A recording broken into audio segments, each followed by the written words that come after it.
Welcome, foolish mortals, to Fun Fiction.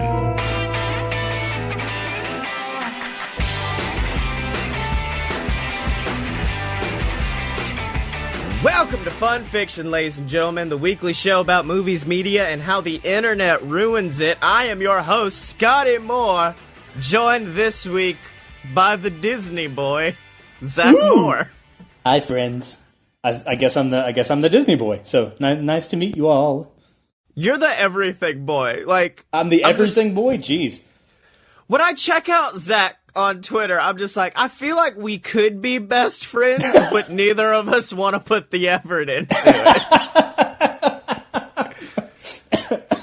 It's like it would be such a job to consolidate everything that goes on in both of our heads into a friendship. It's like, shit, he lives so far away. I can't do this. That's fantastic. But I did bring you on to talk Disney because, I don't know, do you still do Craving Magic, the Disney show? We do it so sporadically. Like, we do one every once in a while. But it's one of those things that we keep the feed up just because we love it. We do the Instagram and Twitter and things like that. But we're just bad at doing it regularly. Yeah, that's me that's me with Fun Fiction right now. I'm like, come on, it's fine. Yeah, but you've done an episode in the past 8 months. We have not. Yeah. But I decided, since I had Jem, my other Disney friend, on to talk about my other favorite Disney ride, good old Fidgement, that I would bring you on to talk welcome to Imagination with Fidgement and the Derm Finder. And the Derm Finder. The Derm Finder. I would bring you on to talk my favorite Disney, probably my favorite ride of anything, and that's Haunted Mansion. That is my favorite ride in all of the Disney, or at least in the Florida parks, the ones that I've been to, the Haunted Mansion. It's just my jam, man. I love it. Well, I mean, even that, like, when you look at all the other versions of the Haunted Mansion, they're all amazing. They're all different. Have you read, who wrote, it was a former Imagineer. It was, it's the Haunted Mansion. It's the most recent one. It's not from the Magic Kingdom to the movies, but it's, are you meaning the graphic novel, or is this? No. It's nonfiction. It's, okay. Imagineering a Disney Classic, I think is what it's called. And it's by a former Imagineer. It is fascinating. It goes through all of the incarnations of the Haunted Mansion from all of the parks that it's in. And I think it's in every park, right? Yeah, well, I mean, like internationally. By different name, because in Disneyland Paris it's Phantom Manor. Phantom Manor, okay. Because Phantom Manor's the one where you go in and, like, Haunted Mansion has, like, spooky kind of, but it's still cute. Phantom Manor's like, let's put some fucking Walking Dead bullshit in here. I've never been, so I don't know, but I've heard it's a little bit extreme. Video. Yeah.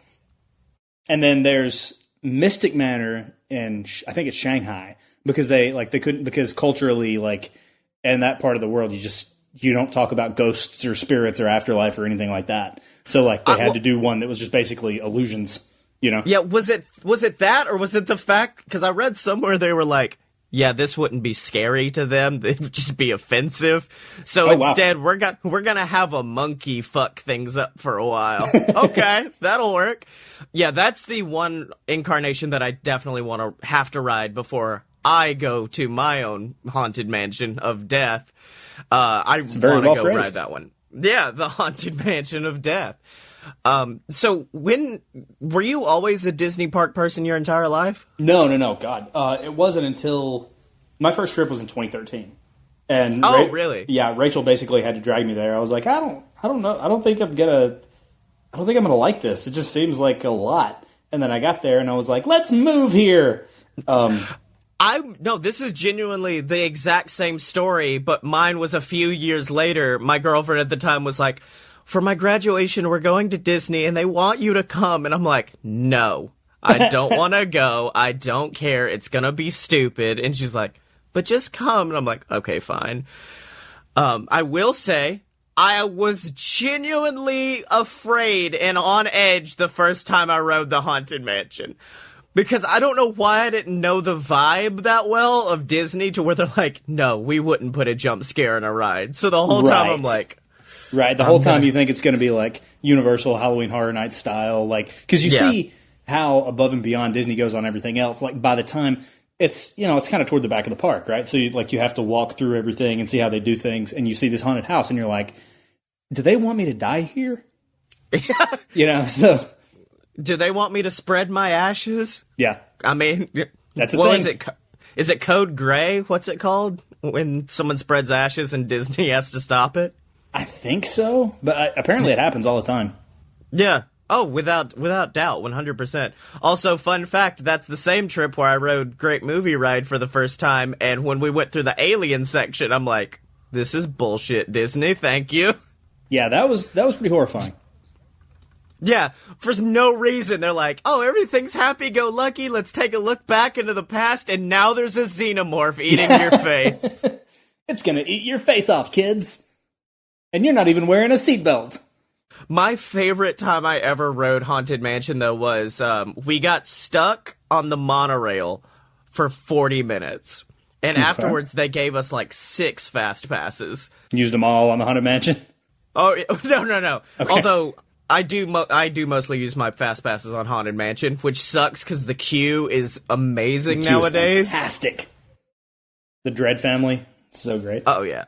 But we used one on Mine Train, because obviously, like, we used it on the things you would need a fast pass for. But then we also used one on Haunted Mansion, and it was me, one of my friends from work, because this is when I was down there, and then a third guy who we didn't know, but we just met him on the monorail, and we became buds, and we were all big boys. And we all sat in the same doom buggy, and I'm in the middle in this squished sandwich. I bet the hitchhiking ghost scene was pretty confusing on that one. Yeah, I was just like, it's a mirror unto us. Yeah. I will ask, do you have the same theory I have about the hitchhiking ghost, which is it's the prisoners from the Pirates of the Caribbean after they die? Oh my god, I've never heard that theory, but I love it. Well, I mean, they look very aesthetically the same. Like they the do. one with like the big fat face, and then you got the tall, lanky one. They do. Man, yeah, that's awesome. It's right? like, I mean, you could probably attribute it as like as some kind of, you know, slip because they were kind of designed, like the timeline of when they were designing the attractions kind of lined up. But at the same time, you're just like, no, this is more fun. This is them after they die. Yeah, that's what happens. Which, that's another, is it confirmed yet this ride is literally you die at the end? I've heard from a lot of different, like, places that I go to, like reference places that I go to for, like, is this true? And they're like, yes. Excuse me. That when you, like, after Constance the Bride, when you fall out, like when the buggy turns around before the graveyard and you fall out, like backwards. Yeah. That's you falling out of the attic and you die and you're in the graveyard. Yeah, exactly. Oh, which, by the way, first time me and my girlfriend right now, Emily, first time we ever rode the Haunted Mansion, we got stuck in the attic, and I'm like, this is the worst. You could have stopped us anywhere else, and it'd be fine, but then you put us in front of Constance just with an axe staring at us. We got stuck, the last time we were there, we got stuck in the dining hall, and that was awesome. Oh, that was the best. That's awesome. Yeah, that's probably the best place that you can get stuck because there's so much. Even though it's just like one, you know, panoramic view that you get to look at, it's just there's so much from floor to ceiling that you can study there. I always find a new thing. Like I remember one time, it was easily like the 5th time I rode it. I saw the 2 guys doing the duel, and I was like, "What the hell? Where did that come from?" Yeah. I almost maintain the fact that they just switch out the animatronics, and so every time you ride it, it's just like, wait, just different stuff. There's a different guy dying. Well, it's like at this point, they can probably just like they scan your magic band when you walk through and look at your fast passes. And I'm getting into some like deep state stuff here, but they scan your magic band when you go through, and they see, and then they change out the animatronic, so it's always a different experience. They're just like, Zach's coming. We gotta take out this guy and put in a new one. I will say I guess it's like the head of the family, or it might be like the grandpa. The old man wearing the crown is the scariest thing on that ride. When is that? It's in that scene, but he's like in the middle of the dining table, and he looks like a human goat. And he's got like a long beard that goes down to a point and a crown on his head, and he looks like the devil himself. I have never seen this. What, really? Yes. Yeah, I always pay attention to like the dueling guys, and then the ghost that's like swinging its legs above the mantelpiece. Oh, or is it the chandelier? I can't remember. And then I think it's the chandelier. And then my eyes just follow the people that are dancing, and then I never pay attention to the table. Oh yeah, so next time I go, I'm gonna have to look at that because that's awesome. Yeah. Oh, one of my friends, Jim from Opposite Attractions, me and him were talking about I can't remember if it was him or someone else, but they got to do a behind the scenes of the Haunted Mansion, but it was while the ride was in motion, and they got to that scene and they're like, you can walk to this line, but if you walk any further, you will become a ghost on the Haunted Mansion. And I'm like, I cannot do that behind the scenes tour. Because I would walk out there and just be like, now right. I'm your memory. Yeah, it's like, happy haunt number 1,000. There he is. Yep, we found him. But why does he have such why does he have a modern haircut? Why is he so ginger? Yeah. I will say, when me and Jim did Figment, I also, to kind of bolster what we could talk about, I read the Figment graphic novel, which is amazing. I've started to pick that up a lot of times. Yeah, it's really good. I was like, I should bolster this one with something else we should talk about. Maybe the Haunted Mansion graphic novel. No, let's watch the 2003 garbage poop movie called The Haunted Mansion. Yeah. I watched it at 6:30 in the fucking morning.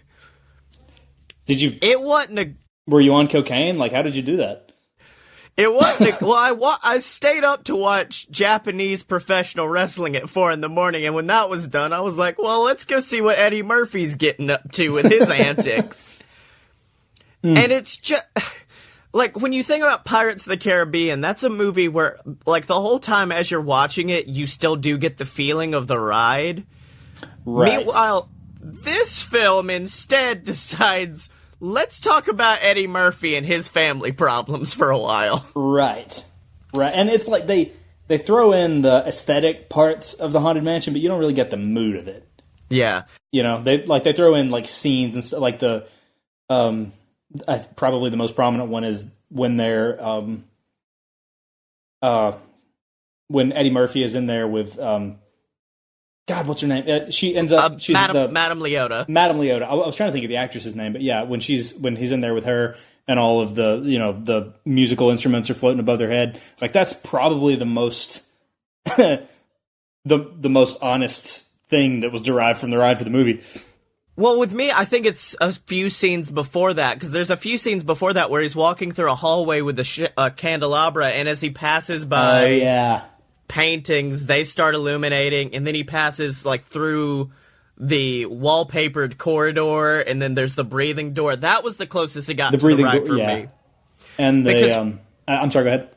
Well, no, for me, the Madame Leota scene was severely undercut in its creepiness by the fact that there's a trumpet, and it's the loudest thing in the mix. It like, should we care about Madame Leota? No, cut it down and just keep this. Trumpet! And that's it. Can you do your trumpet again, please? That's why I got kicked out of band in high school. I will say, interesting choice to have Jennifer Tilly play Madame Leota. Thank you. I could not think of her name. Okay. Oh, no, the only reason I know is because I live tweeted it, and I tweeted out that Jennifer Tilly as Madame Leota is the worst whitewashing I've ever seen in a film. I will say she gets better, because, like, they try to make her a comedic character, and I'm like, that's not Leota, y'all. That's not what you need to do. That's not. I mean, I guess it's Eddie Murphy's interactions with her that are supposed to be comedic, but it's just. It's one of the, and we've talked about this before, but like, I loved it as a kid, and I still love it now. But I love it because literally, I have no choice but to love it. Like, it's not good. It's not good, but I can't help it. Yeah. No, I had the same feeling watching it, because halfway through I'm like, I like this. I shouldn't like this, but I like this. You like it in like a Mystery Science Theater 3000 sort of way, if that makes sense. Oh, yeah. Easily, 100%. Also, I'm fairly sure I know this movie came out roughly like 7 or it's probably 10 years before this came out. They did steal a set piece from Skyrim. Because when they go to...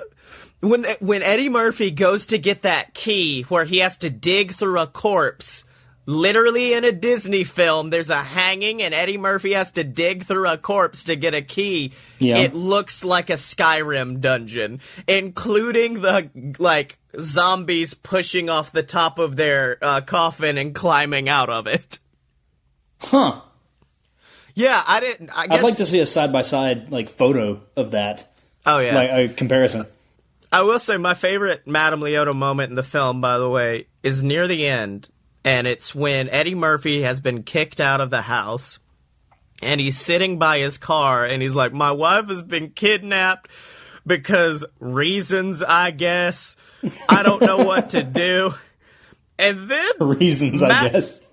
Reasons. And then Madame Leota's ball rolls up to him like she's like a hamster. Yeah. Yeah. She's a hamster in a wheel. I had the same thought. And then a few minutes later, Eddie Murphy finally is like, I do need to get back in this house. And he does it by getting in his car and ramming it into the side of Gracie Manor. And it pans over and Madame Leota is seatbelted in. I always forget how funny that is. Yeah, it's one of the dumbest but also best moments. Devil's in the details. It was a movie, man. Whole time I'm watching it, just like, have you ever seen Nothing But Trouble? No. You don't need to. It's a really, really it's essentially Dan Aykroyd tried to make Texas Chainsaw Massacre into a comedy, and it's that really sounds real bad. Oh, it's real bad, and I was getting the same vibes I got when I watched that while I was watching Haunted Mansion, which is just like, what? Okay, but what? But what? Why? But what? Why are this? Why this? That was an interesting choice. Yeah. Oh, see, my favorite choice is the fact, and Disney does this a lot, where if someone has like a breakout role in one of their cartoons, they'll just keep bringing them back for no reason whatsoever. And I'm like, Eddie Murphy was a funny human being in like the 90s and early 2000s. Why bring him in as your straight man in the movie about the Haunted Mansion? Well, because they didn't want him to be the straight. I mean, they wanted him to be comedic relief, I assume. But it just I don't know. It was a weird dichotomy between like Eddie Murphy's comic relief / him supposed to be like kind of the straight, like, oh, things are strange here. What is happening? And then like between all of that and then actually the mood of the film. Yeah. Well, I mean, he went full... The scene where he goes full Eddie Murphy is when, after he steals a key out of the body of a dead human being who just needed to be at rest. Mm-hmm. Which, of course, I don't think they ever explained why that particular person had the key to begin with. Yeah. Oh, it's just some dead guy. Like, that's the film just throws it in. It's just a concept, man. It's just Eddie Murphy somebody was on a storyboard was looking and was like, in this scene in Act 2, what if we made Eddie Murphy violate a corpse? Yeah. You need to go find old dead Jim. He's got the key. Yeah. Why? I don't know. There's a lot of this film. We didn't talk about the singing busts. And because those, when we were talking about things that are sort of kind of true to the attraction, like they were kind of used as comic relief, but still they make me so happy. The singing busts were good, but no, going back to violating a corpse, afterwards the corpse animates and comes after Eddie Murphy, and he goes full Eddie Murphy because he just starts mumbling for a long time. He's like, wait, no, I'm just here, and like he pulls out a business card. Yeah. He's just like, I'm Jim Evans from Evans & Evans Realty. It's gonna be fine. Come on, it's gonna be all right. Please stop doing that voice. Don't worry about it. It's okay. Every time I do it, I'm always 5 steps away from just saying Shrek, and it doesn't matter what movie I'm imitating him in. Right. Like It just becomes Donkey. Yeah. I'll be Mushu, and I'll just suddenly be like, Shrek, we making waffles. Okay, good work, buddy. There's a lot of the film that's literally just because reasons. Like when the son is afraid of spiders. And there's a scene earlier in the film that made me uncomfortable, which is when Eddie's trying to get his son to kill the spider. And the kid has the Sports Illustrated swimsuit edition thing? Yeah, yes. But Eddie Murphy's verbiage is terrible because he keeps saying whack it after establish. It's such a creepy scene. Oh, God, why? Glass shattered, dude. I'd never thought of that. After he takes the Sports Illustrated, he's like, just go on over there, whack it, just whack it, son, whack it. Dad, I don't want to whack it.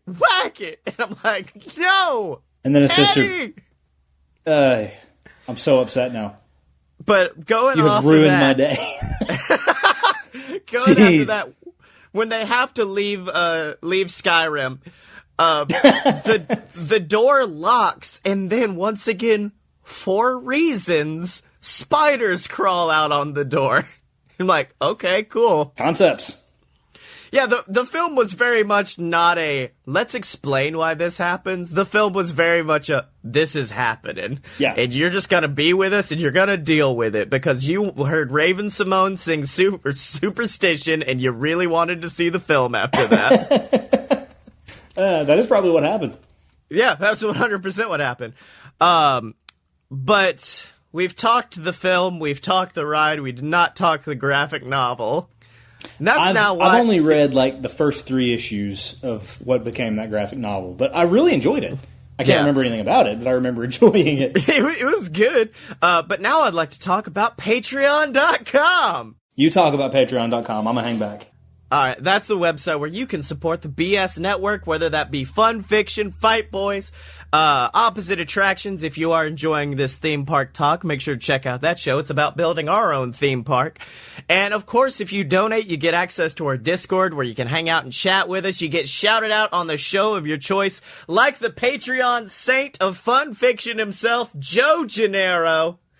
Joe, you're the best. Thank you so much for donating and for keeping the show and the channel and all that going, ladies and gentlemen. If you want to join Joe, you can at patreon.com/a-load-of-BS. And I love you, Joe.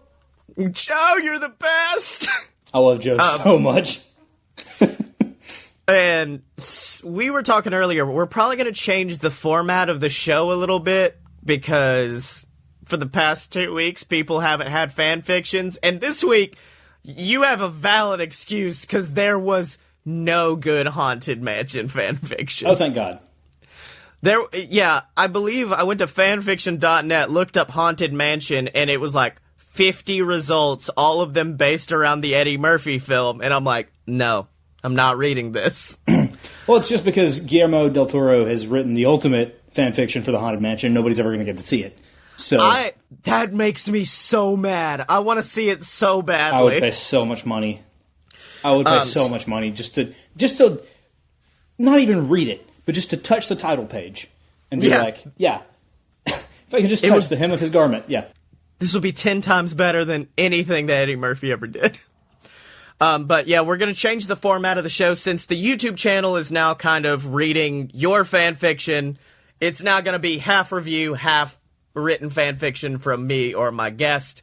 But this week, I took my first steps into the haunted. I am probably the best Haunted Mansion fan fiction writer. And so humble. I mean, my competition was like one where Frodo Baggins went to Disney World. And then a bunch of creepypasta that's like, I rode the Haunted Mansion and then I died. Like, okay, cool, all right. But you want to elaborate there, pal? And then I died. I died. 2-sentence horror movies. I died. All right. Is that a hashtag? That should be 2-sentence horror movies? It is? Okay. Yeah, that's the thing. Okay. But this is not 2 sentences. This is many more sentences. And this is my Haunted Mansion fan fiction that has no name. I'm so excited. All right, Tony, get out the camera. The man quickly calls out as he rushes into the woods, sporting a black shirt featuring the logo of a local metal band and denim jacket. His friend comes stumbling after him, attempting to shut the door to their van with his feet as he juggles multiple pieces of recording equipment. Look, quit goofing around, man. We need to get to the first shot. Tony merely groans in response as he places the camera over his shoulder. Hello, everybody, and welcome back to Ghoul Smashers, YouTube's #1 series about the paranormal. I am your host, Nathan Strange, and today, it's a big one, folks. We're coming to you live from the Gracie Manor.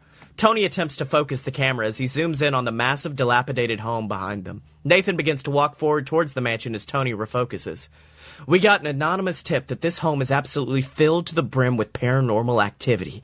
And this one's an exclusive, ladies and gentlemen. This place has been abandoned for possibly hundreds of years, and we are the first to discover it, and that's why Nate, Tony comments with a sigh, forcing Nathan to stop in his tracks and slowly turn around to see a field absolutely filled to the brim with cars. Eccentric vehicles with 70s paint jobs, remodeled vans with massive piles of electronics taped to the outside, and even a classic muscle car were on display. We might want to do that take one more time. Son of a bitch, turn off the camera. Nate grumbles as they quickly walk up to the gate of the Gracie Manor, which seemed to have already been flung open, and numerous footsteps were tracked in the mud leading up to its doorstep. After an eerie walk past a graveyard, the 2 titular Ghoul Smashers found themselves at the door of this haunted home itself. Nathan knocks on the door as Tony pulls a slip of paper out of his pocket, the note from their anonymous source. You sure this is the right place? Tony says nervously, causing Nate to just look back with a glare. The door suddenly slowly creaks open, and Tony quickly begins recording, hoping to get a shot of some great paranormal activity upon their entrance. But instead, they find a room full of individuals wearing that same confusion on their faces that our heroes had. Being the newcomers, Nate and Tony immediately were met with numerous stares. Okay, who invited Bill and Ted over here? A man calls from across the room. He quickly breaks from his quartet of friends, all wearing matching jumpsuits and strange mechanical backpacks. He rushes the two Ghoul Smashers and immediately attempts to rush them out the door. I'm sorry, but we've reached maximum capacity. Please do kindly get back in your car and drive the hell out of here. But we're here to solve a mystery, Nate comments, quickly breaking out of his grip. We're here to find the ghosts of Gracie Manor. Yeah, dumbass, that's what we're all here for. Another man comments, sporting plaid and a denim jacket. He crosses away from his associate, a taller man with hair that seemed to be getting consistently longer the more they looked at him. We all got the same note with the same information about the same monsters. But as far as we're concerned, there's already too many cooks in the kitchen, so please get the hell out. With that, both men grab Nate and Tony by the shoulders, but as they advance towards the massive door, it suddenly disappears, vanishing into thin air. They slowly back away nervously as more escape routes begin disappearing around them as the lights begin to flicker violently. The room shakes and sputters and even seems to stretch upwards, causing the entire room of hunters to go into panic mode. Like zoinks, man! This is getting pretty spooky, one of the other hunters comments, hiding behind what appeared to be a massive Great Dane. Suddenly, the room quiets as all of the groups find themselves huddled together in the dead center of the room. The tall man with the long hair begins surrounding them with salt as the rest of the hunters begin searching through their things for some possible saving grace to help them make an escape when suddenly a voice booms. Welcome, foolish mortals, to the Gracie Manor. I will be your host for the evening. Your ghost host. The voice booms as our heroes begin searching for the source of the deep baritone booming throughout the room. As I'm sure you've seen by now, this chamber no longer has any windows and no doors, which offers you this chilling challenge to find a way out. All right, look here, Barry White. We've got 4 unlicensed nuclear accelerators on our backs. One of the jumpsuited men comments, the one sporting the name tag Stance. Suddenly, all 4 men pull out what attempted to be a wand from behind them. If we want out, we can get out. and possibly destroy the entire universe along the way, one of Stan's associates comments quietly. Well then, there's always my way. With that, a bolt of lightning shoots across the sky, and Tony swears for a moment that he could see a body hanging in the rafters above. You see, I've brought you all here today to participate in a little challenge. This house is home to 999 happy haunts. Multiple ghouls for you to try your hand at besting. The winner gets to leave this mansion safe and unharmed. And the loser will stay and haunt these halls forever. You have until the bell chimes at midnight. Best get to work, boys. Wouldn't want to come in dead last. And with that, the mansion seemed to return to its former state, with all doors returning to their places, with one exception. The exits. Each of the group of ghost hunters quickly rush into action. The 4 men in jumpsuits rush into the halls, wielding those wands high. The 2 men in denim pull out their phones in an attempt to research the history of Gracie Manor. The Great Dane and his 4 associates begin running in and out of doors for no apparent reason, really. And finally, there were the Ghoul Smashers, who were absolutely panicking. Nate, we need to get out of here. Tony comments, rushing towards the spot where the door once was, desperately searching for some secret exit or a hidden panel that would reveal the door behind. We've never even seen a ghost, let alone catch one. Now we're in a house with almost 1,000 of them. Well, then I guess we better make up for lost time, then. Nate smirks as he puts on his best Nathan Strange pose. Tony looks at him with a raised eyebrow. Is this not what we've been preparing for? A chance to prove ourselves in the world of ghost hunting? I mean, it shouldn't be that hard to beat these idiots, right? Suddenly, through one of the anterior doors, a massive spectral ghoul comes bursting forth, howling to the sky. A quick blast of rock salt from a shotgun wielded by the long-haired man sends it flying back, writhing in pain, when it's suddenly caught by a massive beam of plasma. 2 more beams of plasma quickly latch on, as well as the jumpsuited men rush into the room. The 4th member of their team quickly throws out a small box that sends out a massive burst of white light that seems to contain the ghost, trapping it within. That's right, baby! That's how we do it in NYC! The man by the name of Vinkman cries out in elation when suddenly the 2 men clad in denim rush over and begin to argue with them, both teams attempting to prove why that catch belonged to them. As they argue, Nate and Tony quickly slip away into a nearby corridor, hoping that argument would allow them to gain an advantage. I told you, gang! There was nothing to worry about! The Ghoul Smashers overhear from a nearby room. They peek in to see a tall, ascotted man excitedly standing beside a captured ghoul, bound in rope. The man smiles as he places a hand on the head of the ghost. This isn't a ghost at all. It's actually... He pulls up on the ghost's head, only for the ghoul to be decapitated. He blinks a few moments as the ghost looks at him with a grin, before roaring at him and beginning to fly around the room. The entire group of teenagers begin to run in panic as the dog jumps into the arms of one of his friends. Nate and Tony laugh as they run out of the room, but their laughter is soon interrupted as the decapitated ghost begins to come after them now. Nate runs, and Tony attempts to give chase but trips over a table, falling to the ground in a heap. Tony! Nate screams, but is frozen in place as the ghoul begins hovering closer and closer to his friend. Broken bits of a vase and cleaning supplies lie around him as Nate searches for something, anything to help, but he knows the truth. He's not Nathan Strange, he's just Nate Cooper, a small-town guy that made himself internet famous through lies and camera trickery. And today was the day he had to pay for those lies. He closes his eyes tightly as he fears for the worst when suddenly... He looks down to see Tony wielding a small handheld vacuum cleaner, aiming it towards the floating head. The head merely laughs at this until it suddenly begins to find itself disappearing, bits of its form flying away and being sucked away into the mini Hoover. Nate laughs as the ghost continues to disappear into a fog of nothingness. Tony stares down into the vacuum that now seems to be radiating a glowing green energy as he stands up, unsure of what just happened.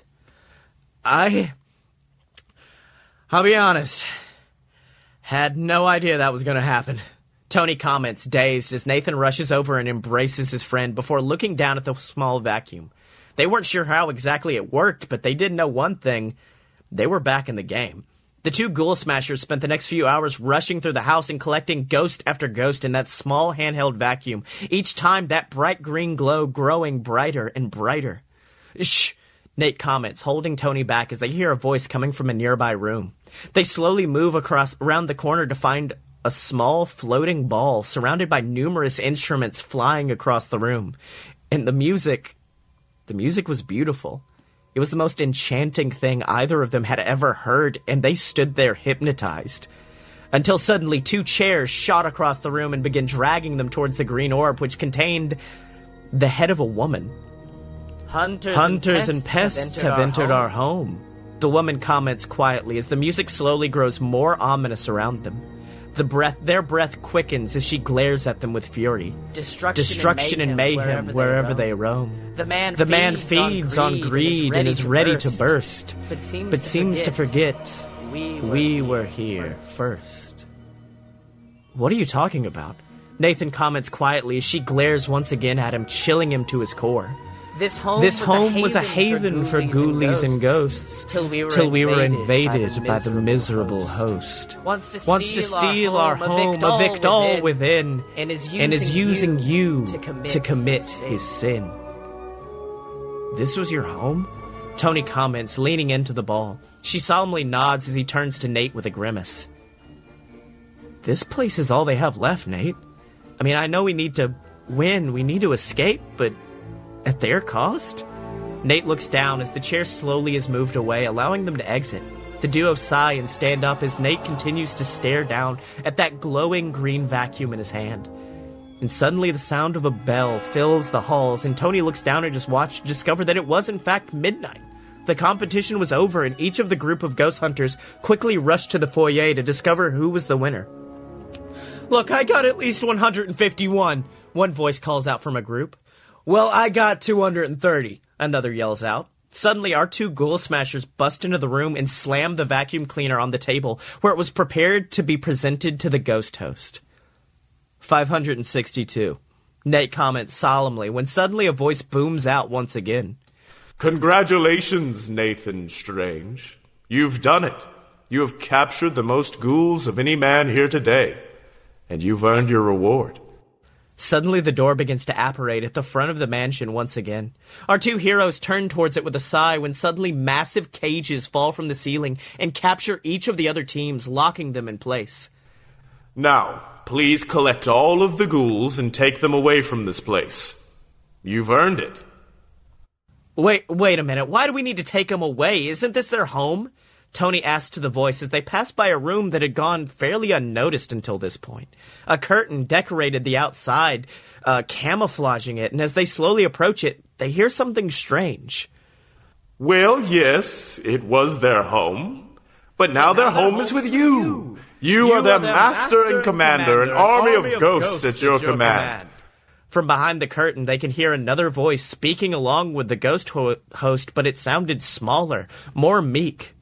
Now, if you will please take the ghost and leave. That would be fantastic. If you could just get out of here. Nathan rips back the curtain to reveal a small man sporting a mustache and a gray suit. He yelps in response and attempts to escape, but is quickly grabbed by Tony, who drags him out into the foyer and throws him on the ground, standing between him and the door. Who the hell are you? Nathan asks as Tony retreats into the curtained area, finding the button that releases the rest of the hunters. My name is Jim Evers of Evers & Evers Realty. He comments quickly as he pulls out a business card and hands it over, attempting to push past Nathan. And we want you to be happy with your home for Evers, and I'm going to be... This is their home, not yours to sell.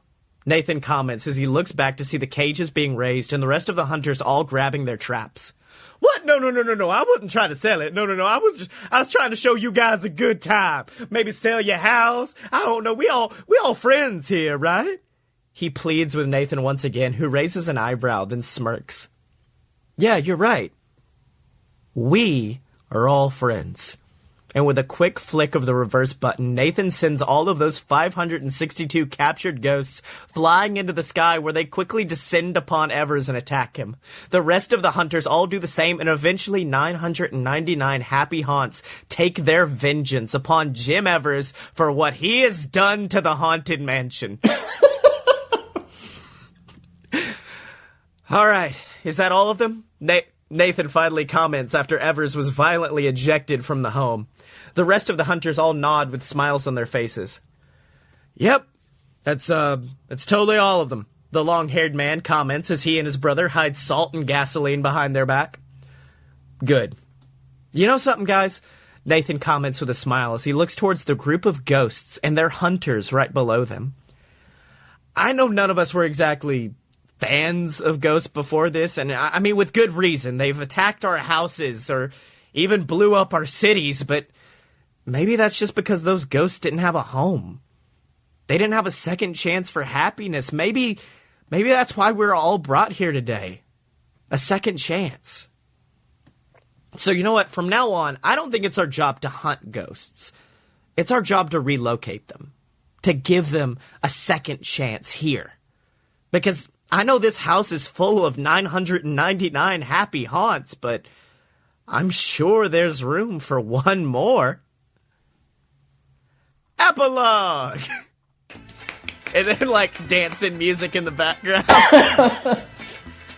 Jim Evers went bankrupt, and his entire family left him. His ranting and ravings about ghosts eventually landed him in an asylum.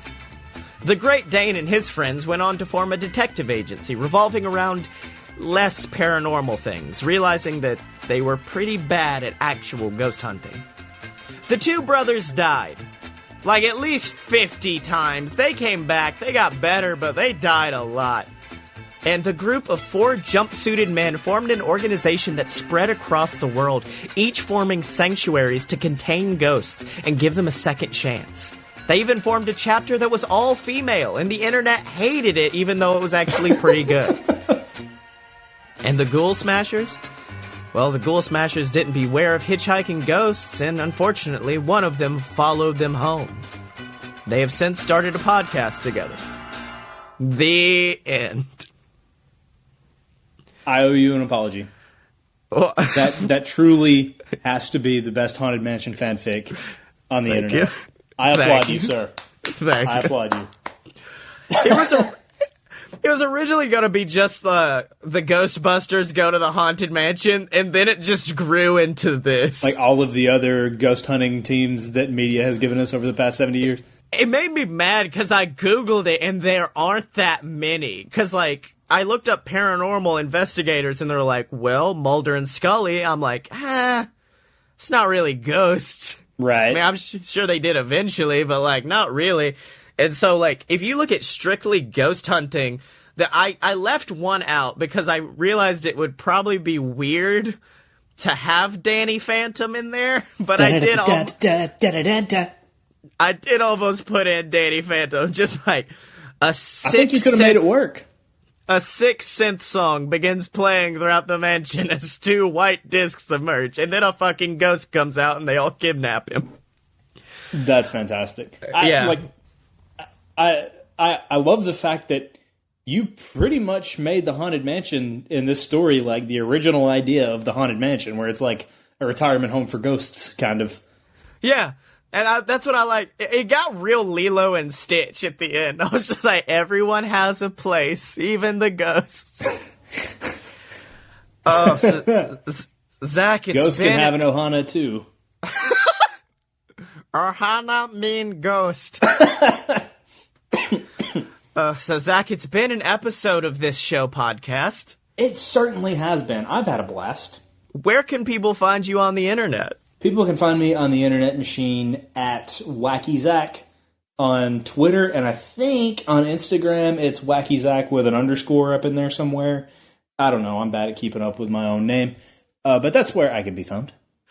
I just love the concept of, like, it's Wacky Zach. Put an underscore wherever you want. It'll work out.